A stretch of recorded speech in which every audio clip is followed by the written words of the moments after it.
नमस्कार दोस्तों, स्वागत है मेरे चैनल पे। दोस्तों आज हम बहुत ही इम्पोर्टेंट चीज़ के ऊपर बात करेंगे जिसका नाम है एमसीबी। दोस्तों आजकल घरों में लगभग सभी में ही एमसीबी लगाई जा रही है। मीटर से पहले, मीटर के बाद में आइसोलेटर और एमसीबी का इस्तेमाल बहुत ज़्यादा हो रहा है। और जैसे ही इसका इस्तेमाल ज़्यादा होता है तो इसका एक बॉक्स आता है लोहे का, उसके अंदर पूरी वायरिंग भर दी जाती है। साथ में 10-20 एमसीबी होती है, उसको उसमें लोड करके और चारों तरफ वायरिंग कर दी जाती है। तो इस वजह से ये हमारी एमसीबी है उसकी ख़राब होने के चांस बहुत ज़्यादा जाते हैं। देखिए ये हमारी एक एमसीबी है जो मेल्ट हो चुकी थी नीचे से, और इसके साथ में जितनी भी एमसीबी लगी हुई थी उनका मैकेनिज़्म ख़राब हो गया था गर्म होके। दोस्तों देखिए एमसीबी के इंटरनल पार्ट है, कम से कम 14-15 पार्ट इसके अंदर आपको दिखाई दे रहा है। और ये सारा एक तरीके से मशीन की तरह काम करता है। जिस तरीके से मशीन में ख़राबी आ सकती है उसी तरीके से हमारी एमसीबी में भी ख़राबी आ सकती है। अगर सारे पार्ट्स में अगर कोई जंग लग जाए या फिर इसमें कोई धूल मिट्टी जमा हो जाए तो ये पूरा मैकेनिज़्म ख़राब हो जाता है।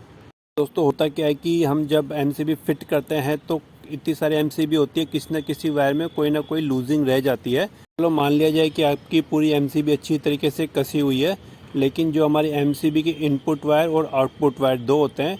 यदि इनपुट वायर में कुछ प्रॉब्लम आती है तो हमारी एमसीबी ट्रिप नहीं होती है। आउटपुट में हमारे लोड लगा हुआ होता है, लोड के अंदर यदि कोई शॉर्टिंग होती है तभी हमारी एमसीबी ट्रिप होती है। और जैसे शॉर्टिंग होती है तो दोस्तों उस मैकेनिज़्म यानी कि हमारी जो ये एमसीबी की मशीन है इसमें सारे पार्ट्स एक दूसरे के ऊपर डिपेंड होते हैं। अगर कोई भी पार्ट अगर ढंग से काम नहीं करता है तो हमारी एमसीबी ट्रिप नहीं होती, चाहे लोड पे कितनी भी शॉर्टिंग आ जाए। इसी तरह देखिए ये जो एमसीबी थी इसके नीचे जो इनपुट था यहीं पे वायर लूज़ थी, और इसी लूज़ वायर की वजह से पूरी हमारी एमसीबी गर्म हो गई। और जब गर्म हुई तो हमारी जो बाकी की एमसीबी थी वो भी प्लास्टिक की ही बनी हुई होती है, तो इस वजह से वो पिघल गई। पिघलने के बाद उसकी बॉडी की जो शेप होती है वो अंदर की तरफ धंस जाती है और उनके अंदर भी ट्रिपिंग की कैपेसिटी ख़त्म हो गई। तो देखिए दोस्तों सिर्फ एक एमसीबी की वजह से एक दूसरे से जुड़ी हुई सारी एमसीबियाँ धीरे धीरे करके ख़राब हो गई। और इसी बॉक्स में हमारा आइसोलेटर भी लगा हुआ था और वो भी पिघलने की वजह से वो भी ख़राब हो गया, और कोई भी लाइन कटने की कुछ भी जगह नहीं बची। तो एक छोटी सी मिस्टेक की वजह से पूरा मेन बोर्ड है आपका वो ख़राब हो सकता है। किसी छोटी सी जाम की वजह से एमसीबी ट्रिप नहीं होती है तो नहीं होती है, क्योंकि ये भी एक तरीके से मशीन की तरह ही काम करता है। कई बार फेल हो जाती है, कुछ भी हो जाती है। और दोस्तों जब हम अपने घरों में एमसीबी लगा लेते हैं, कोई प्रॉब्लम नहीं आती है तो 10 साल निकल जाए, 15 साल निकल जाए, हम एमसीबी बॉक्स को खोल के भी नहीं देखते हैं।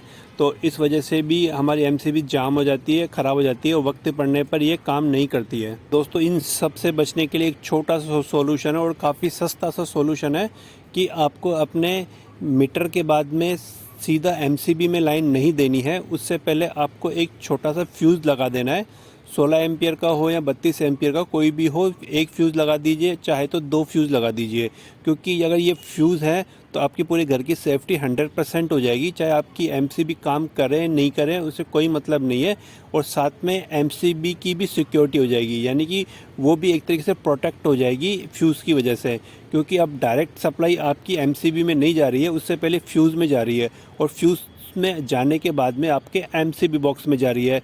तो अब देखिए दोस्तों फ्यूज़ इतना सेफ़ क्यों है मैं आपको दिखाता हूँ। क्योंकि जो फ्यूज़ होता है वो पूरा चीनी मिट्टी का बना हुआ होता है, उसके अंदर कुछ भी मैकेनिज़्म नहीं होता है, सिंपल सिद्धांत पे काम करता है। जैसे कोई लोड पड़ता है तो इसमें एक पतली वायर होती है, वो मेल्ट हो जाती है और आगे सप्लाई बंद कर देती है। तो ये इसमें कुछ भी मैकेनिज़्म ऐसा है ही नहीं कि ये ख़राब हो सके, और ऐसा कुछ प्लास्टिक आइटम भी नहीं है कि ये पिघल जाए, पिघलने के बाद में इसका मैकेनिज़्म जाम हो जाए। तो दोस्तों आप इस पे पूरा 100% भरोसा कर सकते हैं।